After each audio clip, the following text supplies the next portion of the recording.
नमस्कार भक्तगणों।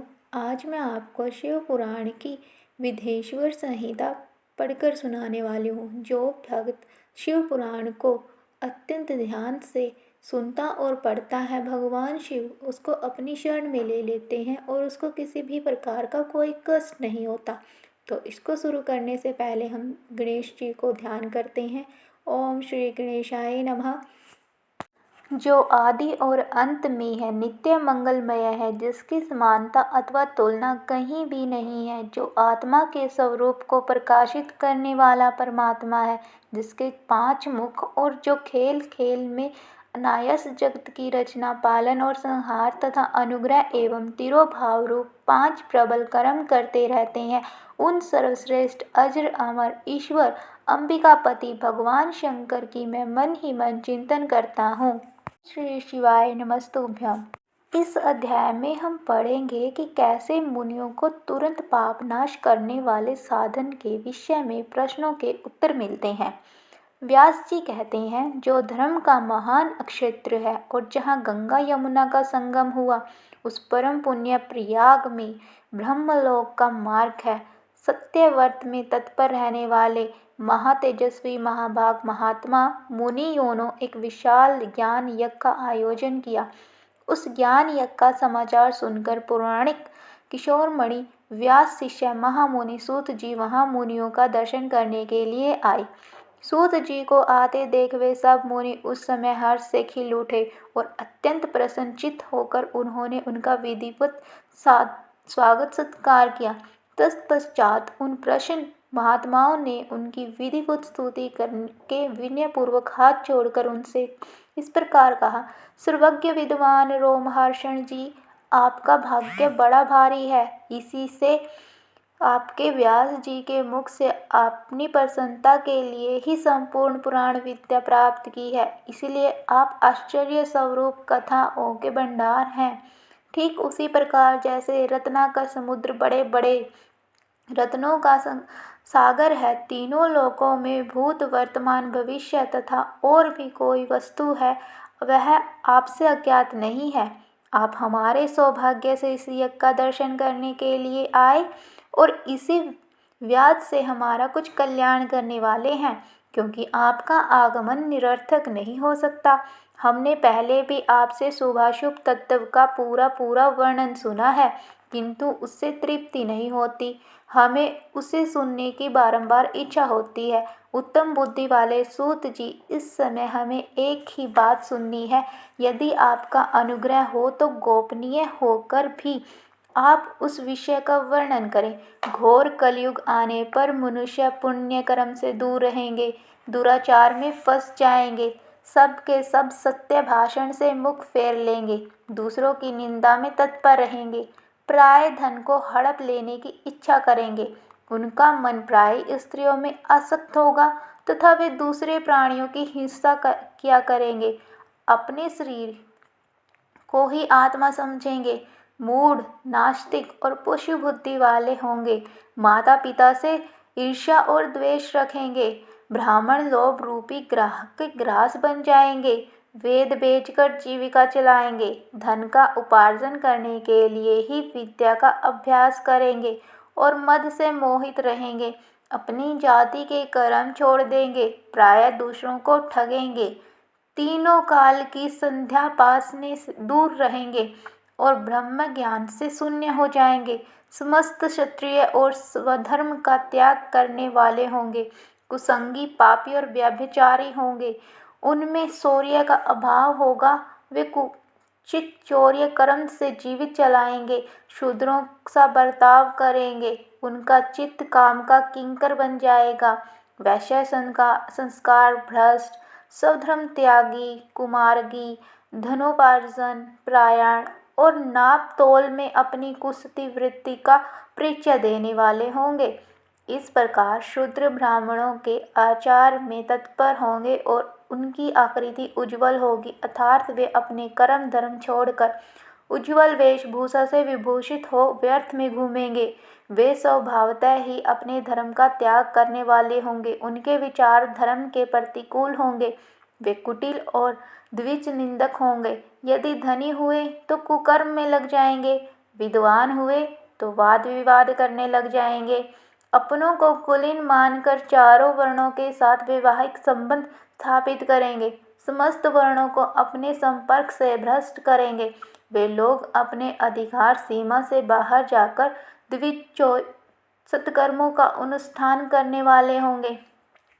कलयुग की स्त्रियां प्रायः सदाचार से भ्रष्ट और पति का अपमान करने वाली होंगी, सास ससुर से द्रोह रखेंगी, किसी से भय नहीं मानेंगी, मलिन भोजन करेंगी, हाव भाव में तत्पर रहेंगी। उनका शील स्वभाव बहुत बुरा होगा और वे अपने पति की सेवा से सदा ही विमुख रहेंगी।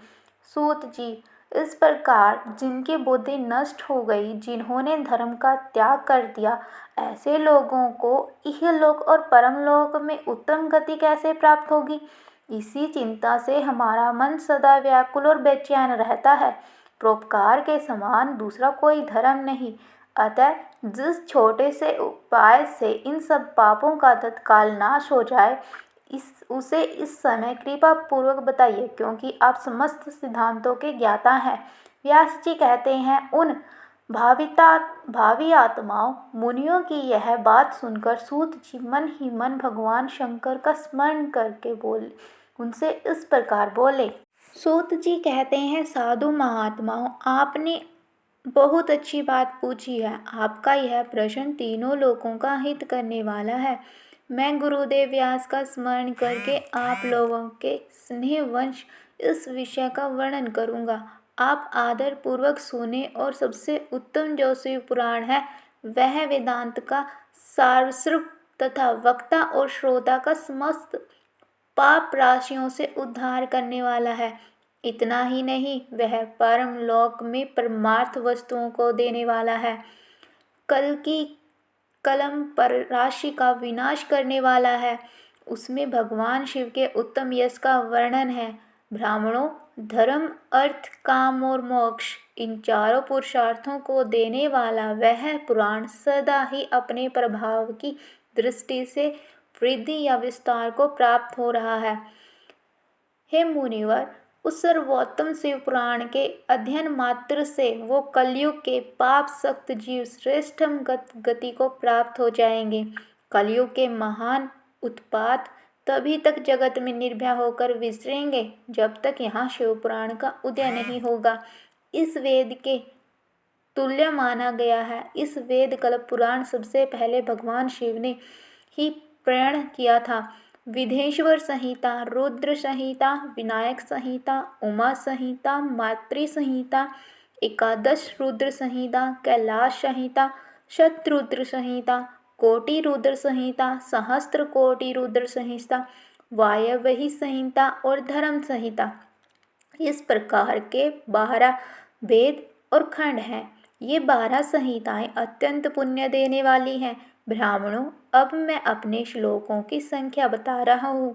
आप लोग वह सब आदर पूर्वक सुने।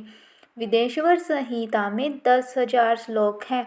रुद्र संहिता और विनायक संहिता, उमा संहिता और मातृ संहिता, इनमें से प्रत्येक में 8,000 श्लोक हैं।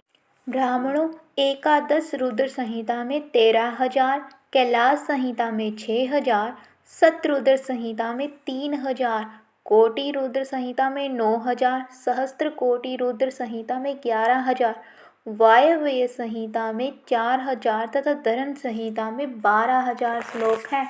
इस प्रकार मूल शिव पुराण श्लोक संख्या 1,00,000 है, परंतु व्यास जी ने उसे 24,000 श्लोकों में संक्षिप्त कर दिया है। पुराणों की क्रम संख्या के विचार से इस शिव पुराण का स्थान चौथा है। इसमें 7 संहिताएं हैं। प्राचीन काल में भगवान शिव श्लोक संख्या की दृष्टि से 100 करोड़ श्लोकों का एक पुराण ग्रंथित किया था।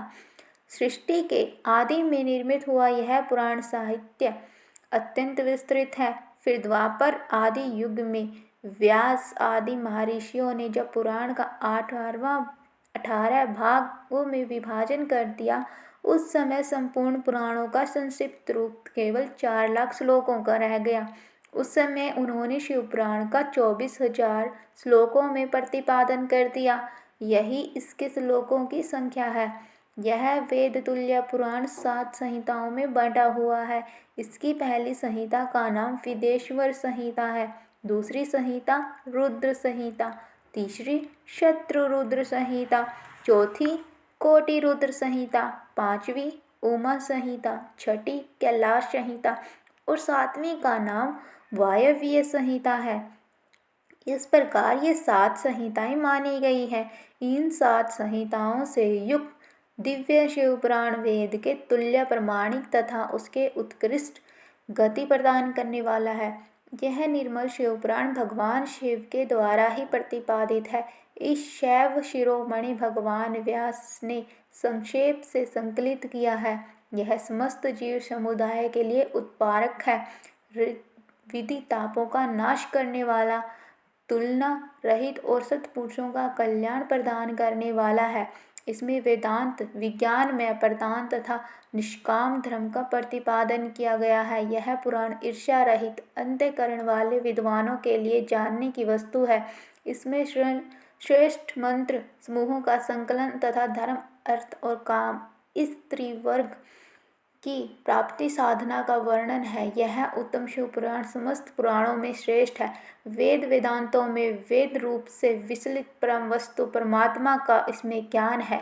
जो बड़े आदर से इसको पढ़ता और सुनता है भगवान शिव का प्रिय हो जाता है और उसको भगवान शिव अपनी शरण में ले लेते हैं। जो भी भगवान शिव का भक्त होता है उसको कोई दुख नहीं आता, उसको बार बार इस मरण चक्र से मुक्ति मिल जाती है।